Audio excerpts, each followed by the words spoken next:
Hey everybody, it's your girl Mercedes, aka the Melanated Mompreneur, and today we're going to be talking about my third trimester and delivery.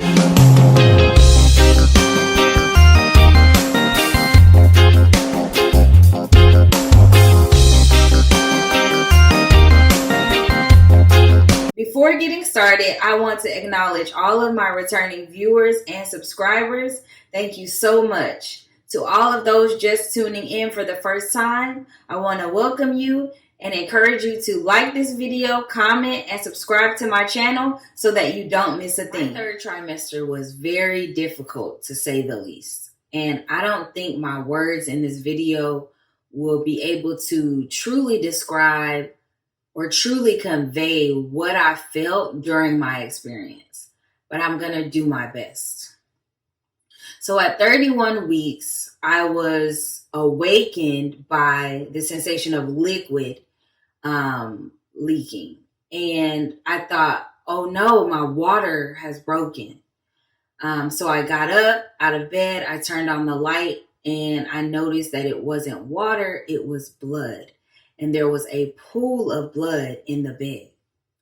So, of course, I called my doctor, 911. You can pretty much, fill in the blank. So I went to the hospital, and my doctor was in charge the whole time, but from afar initially. So when you go to the hospital, there's already a doctor on call. And so that doctor is the one that triages you and finds out what's going on. And in my case, my doctor wanted to manage me from beginning to end. So there was no other doctor from her group or doctor at the hospital that managed me full time except for her. So the doctor on call at the hospital got the workup started. And of course, the first big question was trying to figure out what caused the bleeding. Had I had any trauma? Had I lifted anything heavy? Had anything out of the ordinary happened that could have caused this bleeding? And on my end, the answer was no. So that's when she ordered tests, blood tests, urine tests, and then an ultrasound. And so initially there was a suspected reason. At that time, I had a low-lying placenta, which is where a small portion of the placenta covers the cervical opening. So the doctors suspected that may have been the cause of the bleed. So once my doctor came after the initial workup was done, she said, I'm going to admit you to the hospital for a few days and monitor you. And based on that, I'm going to decide if you're going to stay in the hospital for the rest of your pregnancy or be able to go home on modified bed rest. So during that 2 to 3 day admission, the bleeding stopped. Every time they monitored my baby, she was doing just fine or better than fine. She was doing excellent. And so and there was no other bleeding episode. So my doctor said, okay, you're going to go home on bed rest. So she put me on modified bed rest, which meant that I couldn't go to my office to work. I couldn't go to my part-time office where I have a job to work. And so I had to try to do everything remotely. Thankfully, everything was already remote due to the pandemic. So it made the transition with work a little bit easier. But as I stated in my second trimester video, being that now is 100% telemedicine, I did lose some patients at my office, or the ramp up or taking on of new patients was a little bit slower with just telemedicine. So that first hospitalization happened around the second week or third week of August, and I was around 31 weeks. Well, then about a week and a half to 2 weeks later, I had another episode. And so we went through the same sequence. We went to the hospital, went to the ER to get triaged. The same exact steps happened. And that second time, my doctor had me meet the NICU neonatologist, another maternal fetal medicine physician who was at the hospital and who had a clinic. And then she had me meet one of the nurses from the NICU because they were suspecting at that time that I was going to have to stay and my baby was going to have to be delivered early. So she wanted to make sure I had met everyone who was going to be leading my care. And that way, if I had questions, concerns, I would be able to ask them. And then everyone already knew me and my situation, and they would also know the conditions that the baby would be born under possibly. So at that time, she kept me again for 2 to 3 days, monitored the baby, monitored me. The reason the hospitalizations were so short is because right after those big bleeding episodes, everything would resolve and look fine. And they couldn't find a reason on the ultrasound why I was having this bleeding. And the MFM doctor, Dr. Aya, she did a few things. She did 2 ultrasounds. She did a pelvic exam. I mean, she was really trying to figure out what was going on, but the answer was elusive. And I do want to say that during these hospitalizations, they blood typed me for a possible major transfusion. So they were not taking these bleeding episodes lightly. So after that, they had no choice but to send me home. And my family at that point, we were just like, can I stay in the hospital? But, the doctors explained, and I had to explain to my family that, I'm not paying for this hospitalization. And if I was, I'd probably still go home. But the way it works with insurance, you have to have a reason to stay, and those reasons are already lined up. And if your cause doesn't fit one of those reasons, then you go home and you get monitored. And that's not to say that the insurance is doing something wrong. It's just certain causes need more close monitoring. And with mine not having an answer, it would just require closer follow-up in the outpatient setting. So at this point, after the 31-week mark, when I had that first episode, I had been going to the OB every week. So she was seeing me every week at that point anyway. So I was already under close follow-up. All right. So then about this time, almost 2 weeks later, I was 34 weeks and 5 days. And the third bleeding episode happened. And the same steps, went to the L&D ER. By this time, I was already registered at the hospital. I decided to deliver at Memorial Hermann Southeast because I really got to know the staff during that second hospitalization. Everyone was so kind, and I really just felt comfortable there. And so at 34 weeks and 5 days, I went. And that was probably about 5 days after I filmed my first YouTube video. And so at that point, when I came in, they were saying to me, Mercedes, you're not leaving here without your baby. And so the first day went by and everything was cleared up again. No more bleeding. The baby's activity was excellent. I was doing well.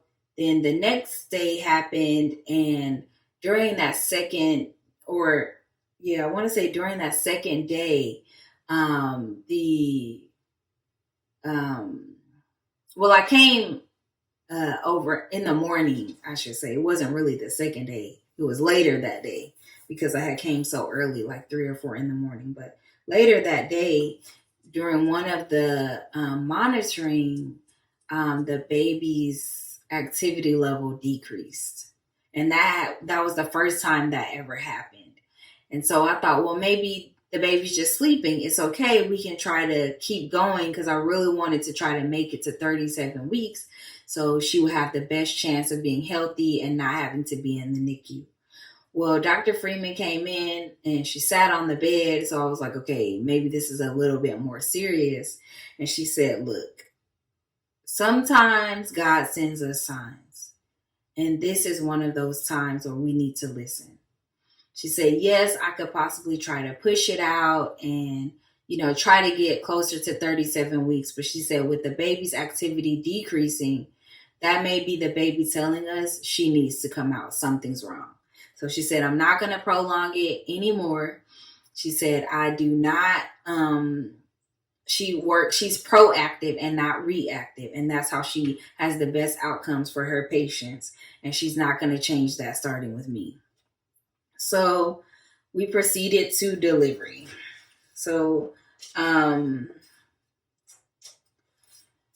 basically, she decided to do an induction, which is where they kind of jumpstart your labor. I had already been having some contractions during that third hospitalization, and my cervix had started to open just a little bit, but it wasn't really labor at that point. So she gave me this medicine called Cervidil. They insert it into the vagina next to the cervix. It's supposed to ripen it, soften it, so that with the contractions, and it actually causes uterine contractions, so that with those contractions being stronger, it will lead to cervical change, which leads to labor. But I'm not going to lecture you guys. And that was very painful for me. I had back labor and I didn't like that at all. So during that process, so I would say about 6 hours in, maybe, 5 hours in, the baby's heart rate dropped. And when the heart rate drops, that's a sign that the baby is not getting enough oxygen. So the nurse who was caring for me rushed in. One of her colleagues rushed in. They flipped me on my side. They put an oxygen mask on me because that helps to get blood flow to the baby. The oxygen mask that I breathe in helps to get oxygen to the baby. So the baby's heart rate went back up, and that was good. And so usually when that happens, you get, more time to try to complete your labor. Well, my baby girl was not having it. So about 30 minutes to an hour later, we had another episode. Her heart rate dropped from 160s to 80s. And at that point, 3 or 4 nurses were standing. It was kind of like a blur. They took the Cervidil out. They flipped me on the left side, put the mask back on, stopped everything, because they were converting me to a C-section at that point. So you don't get more than, some doctors don't even let you get one time, but they will kind of let you try after one time of the baby's heart rate dropping. But after that second time, nope, because that can cause brain damage. So I got converted to a C-section. That went successfully. And my baby came out, and I'm going to try to make this simple, but when a baby is delivered vaginally, the fluid that's in their lungs, that's been there for 9 months, protecting their lungs, gets pushed out with the contractions and with labor. But with C-section, that doesn't happen. So it's 2 things that were going on. So when I was admitted to the hospital, I was 34 weeks and 5 days. By the next day, when my baby was getting delivered, I was 35 weeks, which was good for the baby. We at least got her to that next stage. So it'll be easier for her to survive on her own. So with her having a C-section, even though they do push the baby out, the baby's not going through that narrow canal and the fluid being pushed out of their lungs. So she did still have fluid. So when they brought her over the curtain, she had this little weak cry, and they had to put her on CPAP for a few hours. But because she was under 36 weeks, she had automatic admission to the NICU anyway. And I will discuss all of that care for her in the next video. But I do want to say the nurses, hands down, at Memorial Hermann Southeast, were amazing. So I have to give a shout out to them. But that was pretty much my third trimester. It was a blur because I was in and out of the hospital. I was at home on bed rest trying to work from home. And so the things that I felt were, I felt resilient because every day I got up, I had the will to just keep going to the next day. And I just, would pray, let me get as far along in this pregnancy that I can safely. I always wanted to have the safest option. So if delivery early was safest for me and the baby, I would accept it. Because I know that medically, preterm babies do a lot better today because of all of the advances in medical technology. And so, it's not lost on me that there are so many women, especially Black women, who go through complications during their pregnancy and don't make it, or the baby doesn't make it. So with me having faced, these very high risk complications and surviving, it's a big deal for me, you know, because I can say thank you. I can say, thank you, God, that, the worst didn't happen. Although at one point I sat my boyfriend down and we talked about what to do. Basically, we got our affairs in order. What was going to happen if I didn't make it through this pregnancy? I had this high suspicion always that my baby was going to make it, but I wasn't sure about me. So I want to thank my doctor, Dr. Wayata Freeman. I have mentioned her in almost every video, and she is the reason that I filmed this series. She's the reason that I started my YouTube channel, because she said, Mercedes, you beat the odds. She told me that she thought I was going to be hospitalized way before 31 weeks. She thought I was going to have way more complications than I did. So the first thing she said to me during that first hospitalization was, I'm surprised that you didn't come sooner. So that says a lot about, what she sees in her line of work and even her expectations for me during my pregnancy, which lets me know she was always watching closely. She never really took her eye off me. The way we say it in the medical community is like, that's a patient to watch. That's a patient to keep my eyes on. So we kind of arrange different things. And so one of the things I know that she did was she always hit me up, and I thought it was like colleague to colleague, friend to friend. But now looking back, she was checking in on my pregnancy. She was trying to find out if I was having any abnormal symptoms that could be a sign of something ominous to come. And I just want to thank her for that, because it was because of her dedication, her diligence, her care that myself and my baby girl Nyla are here right now. And so I want to dedicate this video to every family who has experienced maternal loss, who has experienced fetal loss. I hope that one day we can live in a world where every woman gets to cross that finish line and see their baby and hold their baby. It's sad to think that some of us make it and some don't. So, I know this video had a more somber tone, but it was just much more serious to address these types of issues, because they're very prevalent and we have not figured it out yet. But doctors like Dr. Freeman are making a difference. And, we need more doctors like her. So that's all I have for today. I hope that you all will continue to watch the series. I'm going to be talking about things like my virtual baby shower, which I did have in between hospitalizations.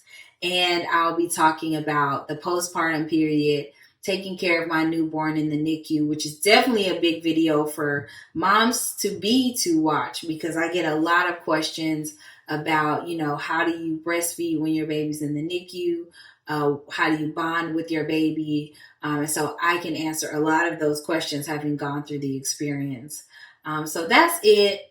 Thank you again for watching. Make sure you click that bell, subscribe, share, like, comment. I want to hear from you. And I'll see you in the next video.